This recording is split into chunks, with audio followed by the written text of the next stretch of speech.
სიტყვა იყო ღმერთთან და ღმერთი იყო სიტყვა, ის იყო დასაბამიდან ღმერთი. ყველაფერი მის მიერ შეიქმნა და უმისოდ არაფერი შექმნა, რაც ის შეიქმნა. მასში იყო სიცოცხლე და სიცოცხლე იყო მთელი კაცთან. იგი დაიბადა იუდეის კეთილში, ქალწული მარიამის მიერ. შევიდა მარიამთან ამბიოზე და უთხრა: მიხაროდეს მადლით მოსულო, უფალი შემთხვევა, ურთაულება ძელთა შორის.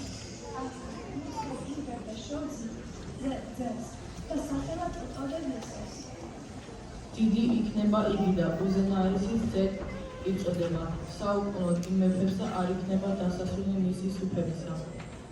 როცა ბეთლემში დაიბადა იესო ქრისტე, ჰეროდეს მეფობის დროს მოვიდნენ მოგნი იერუსალიმში და თქვეს: სად არის იუდეველთა ახალშობილი მეფე? რადგან ვიხილეთ მისი ვარსკვლავი აღმოსავლეთში და მოვედით რომ თაყვანივცეთ მას. აჰა, ვარსკვლავი, რომელიც იხილეს აღმოსავლეთით წინ მიიწვოდა მათ. როდესაც შევიდნენ ბაგაში, იხილეს იესო მარიამთან, თავის დედასთან ერთად და ემხრენთა თაყვანისცეს მას. გახსნეს თავიანთი სამონჯე და მიართვეს მას წვენი, ოქრო, გუნდრული და მუვი. იმავე დროს მწყემსები იყვნენ იმ მხარეში, რომლებიც თავიანთ ფარას დარაჯობდნენ ღამით.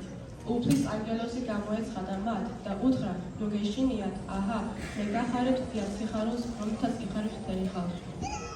რადგან დღეს დავითის ქალაქში დაიბადა თქვენი მაცხოვარი, რომელიც არის ქრისტე უფალი. და აი თქვენი ნიშანი, იპოვეთ ხმას შემკოვის და მწვანარის ბაგაში.